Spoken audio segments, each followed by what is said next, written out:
Bismillahirrahmanirrahim. Assalamualaikum warahmatullahi wabarakatuh. Nama saya Lutfi Wijayanti, NIM 11920500055. Saya adalah anggota dari kelompok 9 mata kuliah Fisika Dasar. Kelompok kami akan menjelaskan materi tentang fluida dinamis. Nah, apa itu fluida dinamis? Fluida dinamis adalah fluida yang bergerak yang memiliki kecepatan konstan, tidak mengalami perubahan volume, serta tidak kental dan turbulen. Hidrodinamika merupakan ilmu yang mempelajari tentang fluida bergerak. Sebelum mempelajari fluida bergerak, perlu diketahui fluida ideal dan jenis-jenis aliran fluida. Yang pertama ada fluida ideal. Fluida ideal yaitu fluida yang tidak kompresibel, berpindah tanpa mengalami gesekan dan alirannya stasioner. Ciri-cirinya yang pertama, alirannya tunak atau steady, yaitu kecepatan setiap partikel fluida pada satu titik tertentu adalah tetap, baik besar maupun arahnya. Aliran tunak terjadi pada aliran yang pelan. Yang kedua, alirannya tak rasional. Artinya, pada setiap titik partikel, fluida tidak memiliki momentum sudut terhadap titik tersebut. Alirannya mengikuti garis arus atau streamline. Yang ketiga, tidak kompresibel atau tidak termampatkan. Artinya, fluida tidak mengalami perubahan volume atau massa jenis karena pengaruh tekanan. Yang keempat, tak kental, artinya tidak mengalami gesekan baik dengan lapisan fluida di sekitarnya maupun dengan dinding tempat yang dilaluinya. Kekentalan pada aliran fluida berkaitan dengan viskositas. Lanjut ke jenis aliran fluida. Ada beberapa jenis aliran fluida. Lintasan yang ditempuh suatu fluida yang sedang bergerak disebut dengan garis alir. Nah, berikut ini beberapa jenis aliran fluida. Yang pertama, aliran lurus atau laminer, yaitu aliran fluida mulus. Lapisan-lapisan yang bersebelahan meluncur satu sama lain dengan mulus. Pada aliran ini, partikel fluida mengikuti lintasan yang mulus dan lintasan ini tidak saling bersilangan. Aliran laminer dijumpai pada air yang dialirkan melalui pipa atau selang. Yang kedua, aliran turbulen, yaitu aliran yang ditandai dengan adanya lingkaran-lingkaran tak menentu dan menyerupai pusaran. Aliran turbulen sering dijumpai di sungai-sungai dan selokan-selokan. Lanjut ke ciri-ciri fluida dinamis. Yang pertama, yaitu tidak kompresibel.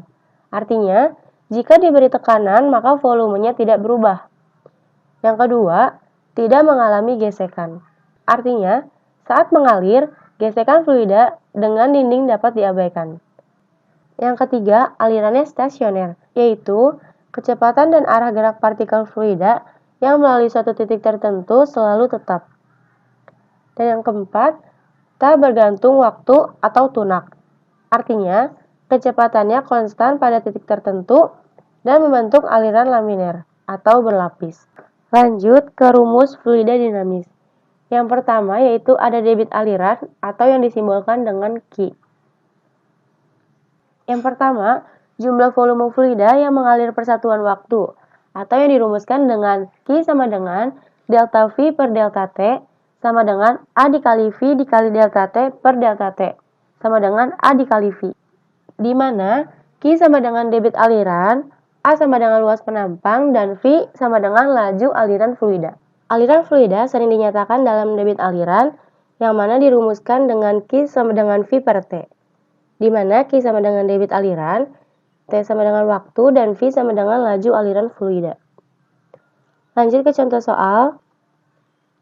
Suatu pipa mengalirkan air dengan debit 1 meter kubik tiap sekundnya, dan digunakan untuk mengisi bendungan berukuran 100 dikali 100 dikali 10 meter.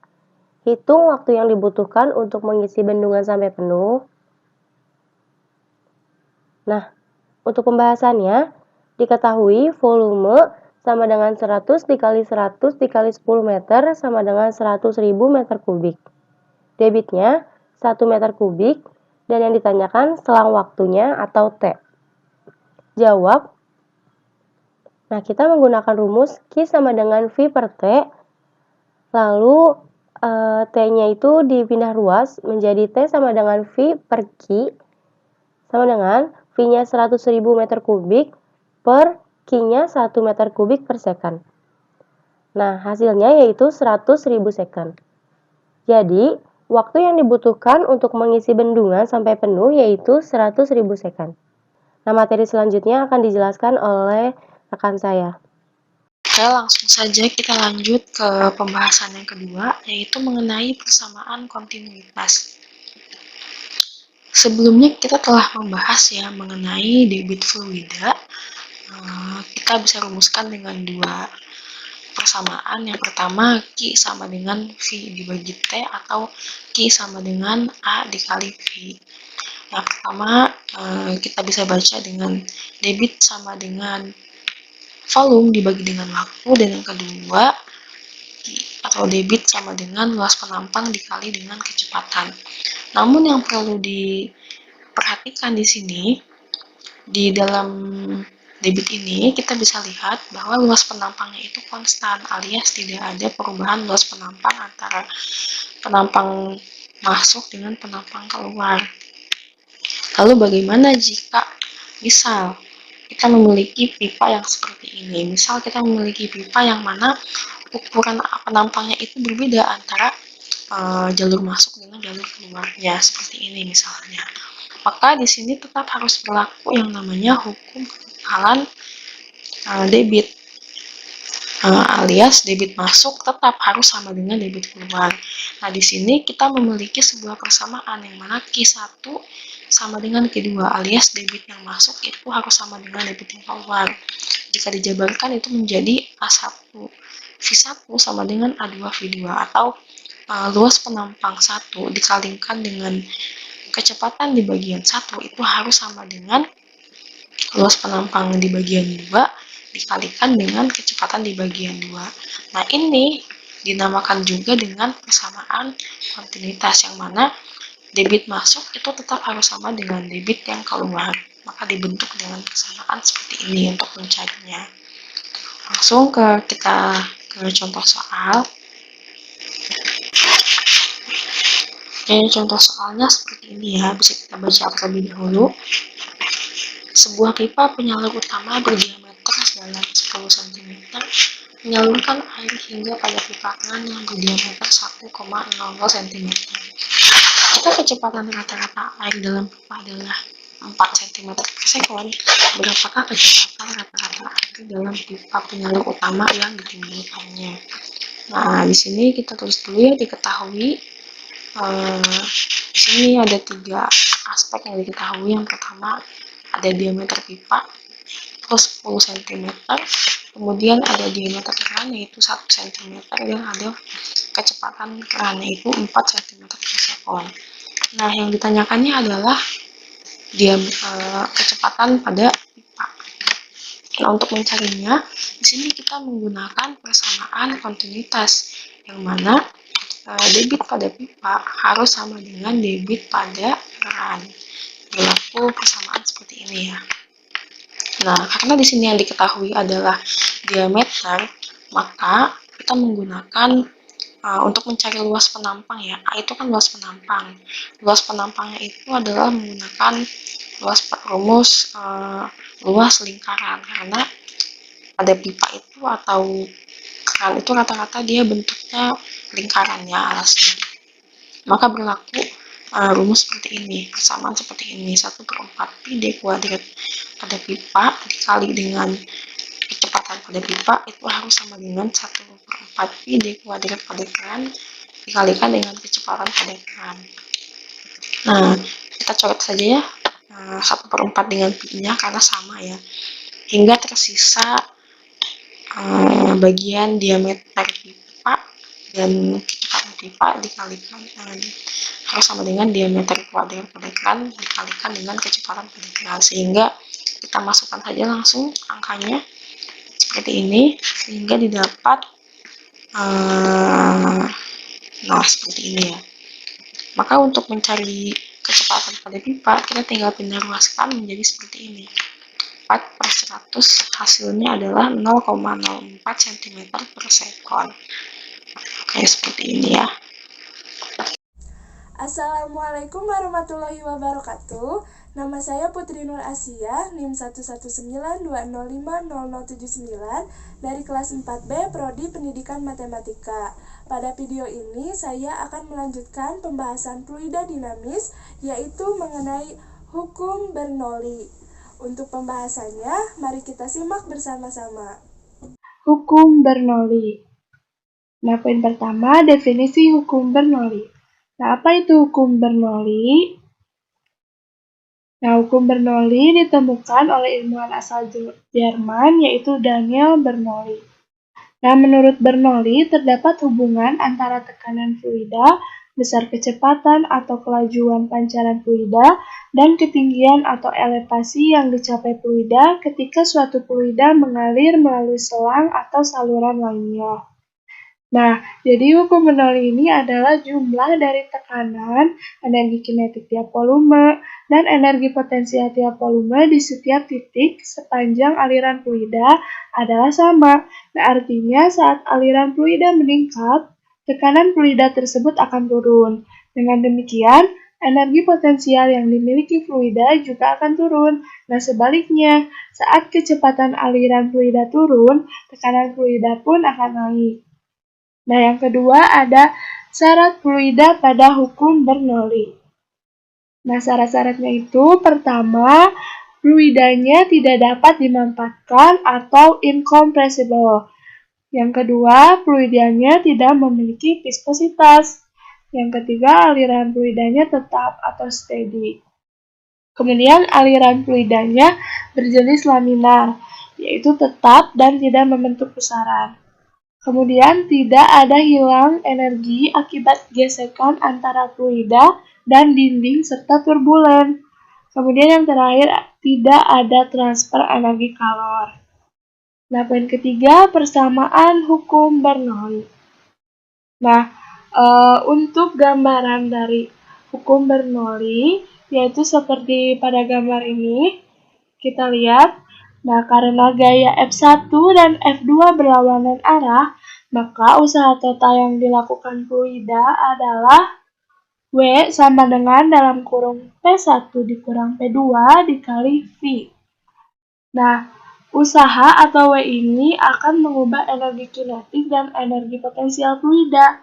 Jika massa fluida yang melalui penampang tersebut adalah M, maka perubahan energi kinetik fluida dalam selang waktu T dapat dinyatakan yaitu delta EK sama dengan setengah MP2 kuadrat dikurang setengah MP1 kuadrat. Nah, sedangkan untuk perubahan energi potensialnya yaitu delta EP sama dengan MGH2 dikurang MGH1. Nah, usaha atau W ini sama dengan perubahan energi mekaniknya, sehingga jika kita memasukkan energi kinetik dan energi potensialnya, persamaannya sebagai berikut. W sama dengan delta EK ditambah delta EP dimasukkan.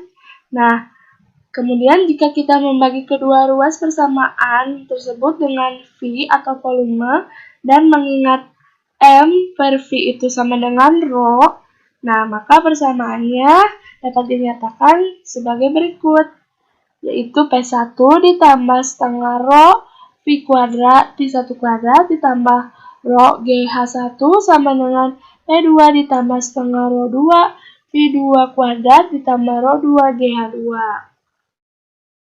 Nah, persamaan hukum Bernoulli juga dapat dinyatakan dari asas Bernoulli, yaitu untuk fluida ideal yang mengalir melalui suatu penampang, jumlah tekanan atau P itu energi potensial persatuan volume dan energi kinetik persatuan volume dari fluida tersebut di setiap titik sepanjang garis arus bernilai tetap atau konstan. Itu seperti ini. P ditambah Rho GH ditambah setengah Rho Pi kuadrat sama dengan konstan. Dengan P sama dengan tekanan satuannya N per M kuadrat, Rho sama dengan massa jenis fluida satuannya kilogram per meter kubik, G yaitu percepatan gravitasi, M per S kuadrat, H yaitu ketinggian fluida dari titik acuan satuannya meter, dan V kecepatan fluida satuannya meter per sekon. Kemudian yang keempat ada penerapan hukum Bernoulli.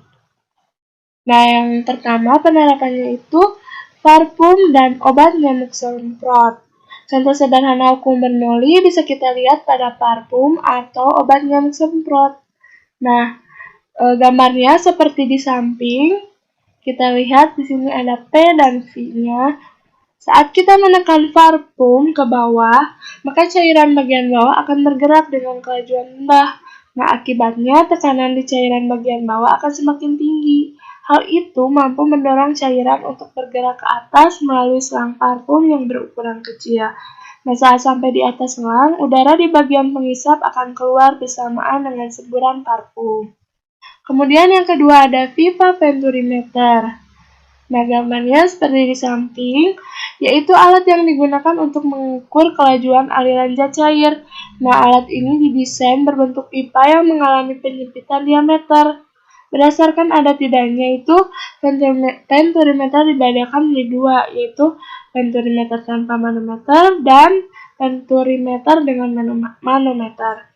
Nah, manometer ini yaitu alat yang digunakan untuk mengukur tekanan udara di ruang tertutup. Nah, pada venturimeter tanpa manometer, kecepatan aliran fluida yaitu P1 dikurang P2 sama dengan setengah rho dalam kurung P2 kuadrat dikurang P1 kuadrat. Nah, maka persamaannya yaitu untuk P1 sama dengan akar 2GH per A1 per A2 kuadrat dikurang 1. Dengan untuk V2-nya sama dengan akar 2GH per 1 dikurang A2 per A1 kuadrat. Dengan A1 luas penampang pipa 1, A2 luas penampang pipa 2, P1 kecepatan pada pipa 1, P2 kecepatan pada penampang pipa 2, H yaitu perbedaan tinggi cairan pipa kecil, dan G percepatan gravitasi. Kemudian yang ketiga ada tabung pitot. Nah, seperti di samping gambarnya, yaitu alat yang digunakan untuk mengukur kelajuan gas di dalam pipa. Tabung pitot ini dilengkapi dengan manometer yang berisi zat cair, seperti pada gambar ya. Persamaan untuk tabung pitotnya yaitu V sama dengan akar 2G rho aksen H dibagi rho. Nah, kita sudah tahu V itu lajunya, rho itu massa jenisnya, dan rho aksen itu massa jenis cairan manometer, dan H yaitu tinggi, selisih tinggi, dan G percepatan gravitasi. Kemudian ada karburator yang keempat. Nah, seperti gambarnya, karburator yaitu sebuah alat pada mesin yang digunakan untuk menghasilkan campuran bahan bakar dengan udara pada proses pembakaran dalam mesin. Nah, pada karburator ini terdapat semacam tabung venturi yang mempunyai bagian menyempit. Nah, ketika udara masuk ke dalam tabung venturi dan melalui bagian menyempit, udara akan bergerak dengan kecepatan tinggi. Nah, yang kelima yaitu ada gaya angkat pesawat. Nah, pesawat bisa terbang karena adanya gaya angkat pesawat di bagian sayapnya.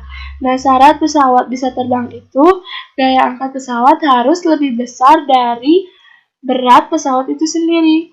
Nah, besarnya gaya angkat sayap pesawat dapat dinyatakan dengan persamaan F sama dengan F1 dikurang F2 sama dengan dalam kurung P1 dikurang P2 dikali A.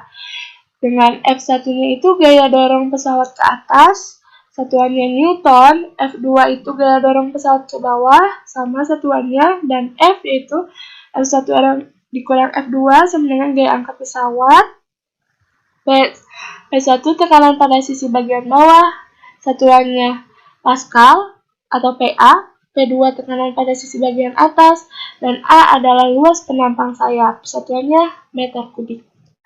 Nah, persamaan gaya angkat pesawat juga dapat ditulis dengan persamaannya sebagai berikut. Seperti tadi, F sama dengan F1 dikurang F2 sama dengan setengah rho dalam kurung V2 kuadrat dikurang V1 kuadrat dikali A. Dengan rho massa jenis udara, V1 kecepatan udara di bawah sayap, dan V2 kecepatan udara di atas sayap. Untuk gambarnya kita bisa lihat pada gambar di samping. Nah, pesawat tersebut terdiri dari gaya angkat, gaya dorong, gaya berat, gaya hambat, dan juga pusat gravitasi. Kemudian, poin yang kelima, yaitu poin terakhir, ada contoh soal. Nah, contoh soalnya adalah Posisi pipa besar adalah 5 meter di atas tanah dan pipa kecil 1 meter di atas tanah, seperti gambar berikut. Nah, itu gambarnya kita lihat ya. Kecepatan aliran air pada pipa besar adalah 36 km per jam dengan tekanan 9,1 kali 10 pangkat 5 PA atau Pascal, sedangkan tekanan di pipa yang kecil itu 2 kali 10 pangkat 5 PA. Maka kecepatan air pada pipa kecil adalah, diketahui massa jenis airnya 10 pangkat 3 kg meter pangkat min 3. Nah, penyelesaiannya yaitu pertama diketahui tekanan air pada pipa besar atau P1 sama dengan 9,1 kali 10 pangkat 5 Pascal atau kita tulis 910.000 Pascal. Kemudian tekanan air pada pipa kecil atau P2 sama dengan 2 kali 10 pangkat 5 Pascal atau kita tulis juga 200.000 Pascal. Kemudian kecepatan air pada pipa besar atau V1 sama dengan 36 km per jam. Apabila kita ubah menjadi meter per sekon, maka 36 dikali 1000 dibagi 3600. Hasilnya adalah 10 meter per sekon. Kemudian diketahui juga tinggi pipa besar atau H1 yaitu 5 meter. Kemudian tinggi pipa kecil H2 1 meter. Percepatan gravitasi yaitu 10 meter 10 meter sekon pangkat min 2 dan massa jenis air atau Rho 1000 kg meter pangkat min 3. Nah, kemudian ditanya kecepatan air pada pipa kecil. Jadi yang ditanyakannya berarti V2-nya. Maka jawab kecepatan air pada pipa kecil atau V2 dihitung menggunakan persamaan Bernoulli, yaitu tadi rumus yang tadi kita ketahui ada P1 ditambah setengah Rho P1 kuadrat ditambah Rho GH1 sama dengan P2 ditambah setengah Rho P2 kuadrat ditambah Rho GH2.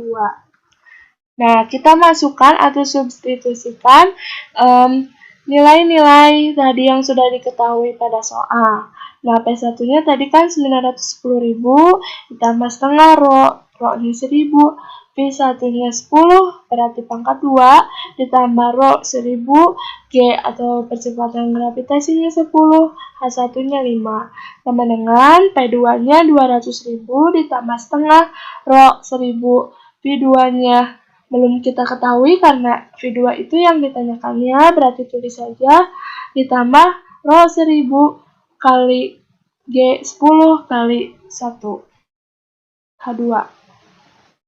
Kemudian kita jumlahkan dan kalikan, hasilnya 910.000 ditambah 50.000 ditambah 50.000 sama dengan 200.000 ditambah 500 pi 2 kuadrat ditambah 10.000. Nah, apabila dijumlahkan yang ruas kiri hasilnya 1.010.000. Nah, disama dengan kita jumlahkan yang angkanya 210.000 ditambah 500 P2 kuadrat. Nah, untuk mencari P2-nya, kita kurangkan dulu yang angkanya hasilnya 800.000. Nah, maka untuk P2 kuadrat itu 800.000 dibagi 500, hasilnya 1.600. Nah, untuk P2 berarti akar dari 1.600, yaitu 40, berarti 40 meter per sekon. Nah, jadi kecepatan air pada pipa kecil adalah 40 meter per sekon. Assalamualaikum warahmatullahi wabarakatuh. Perkenalkan, nama saya Hazar Malik Hidayat dengan NIM 11920500045. Pada pembahasan fluida dinamis selanjutnya, saya akan coba menjelaskan subbab terkait teorema Torricelli. Apa sih teorema Torricelli? Mari kita bahas di video berikut. Nah, kita kemudian akan membahas tentang teorema Torricelli. Teorema Torricelli ini merupakan satuan pembahasan pada fluida dinamis karena Torricelli ini nantinya menggunakan persamaan Bernoulli atau persamaan dari akibat hukum Bernoulli. Nah, kemudian penemunya yaitu seorang fisikawan Italia yang lahir di Faenza. Ia belajar di Sapienza College Roma, dan kemudian ia pun menjadi sekretaris Galileo selama 3 bulan. Ia adalah Evangelista Torricelli. Kemudian beliau juga menemukan rumus tersebut pada tahun 1643. Kita akan memasuki pembahasan teorema Torricelli itu sendiri. Di sini kita memiliki suatu ilustrasi penampang yang berisikan air, ya, suatu wadah di mana pada permukaannya dilubangi, ya. Untuk lubangnya ini pada H tertentu, di mana H-nya ini dihitung dari permukaan air. Nah, teorema Torricelli ini menyatakan bahwa kecepatan semburan air yang melalui lubang berjarak H dari permukaan air sama dengan kecepatan jatuh bebas air dari ketinggian H. Oke, kemudian kita aplikasikan pada persamaan Bernoulli, maka didapatkan bahwa dari persamaan yang awalnya P1 plus rho GH1 plus setengah rho V1 pangkat 2 sama dengan P2 plus rho GH2 plus setengah rho V2 pangkat 2 akan berakhir menjadi V2 sama dengan akar 2 GH. H ini bisa terjadi karena terdapat beberapa perubahan gitu. Kita lihat pada ruas selanjutnya, di mana P1 dan P2 menjadi 0 karena ini merupakan jadi tekanan pada ujung pipa atau PA. PA yang ada di sini, tekanan di ujung lubangnya gitu. Kemudian terjadi lagi perubahan pada V1 karena V1 statis, ya, bisa dilihat di sini dia 0, tidak ada pergerakan, ya. Maka V1-nya 0, merubah ruas ini juga jadi 0. Tuh, sehingga didapatkan P0 plus rho GH1 plus 0. Kemudian, nah di sini untuk ruas rho GH1 dan rho GH2 terjadi perubahan juga untuk turunannya menjadi H1 dikurangi H2. Ini terjadi karena H2-nya pindah ruas, H2 dikurang H1 dikurang H2 gitu, atau rho GH1 dikurang rho GH2 tadinya. Kemudian sama dengan setengah rho V2 pangkat 2. Nah, terjadi operasi aljabar di sini sehingga didapatkan untuk V2-nya V2 pangkat 2 sama dengan 2 GH. Dan berakhir pada V2 sama dengan akar 2 GH. Begitu.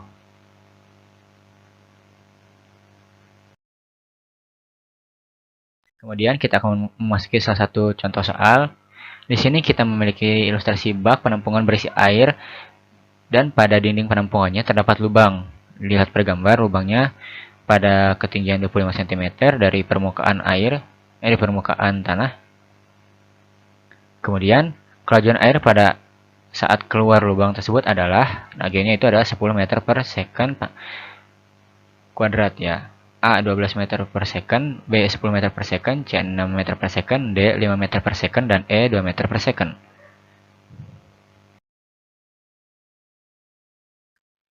Kita akan mulai pembahasannya.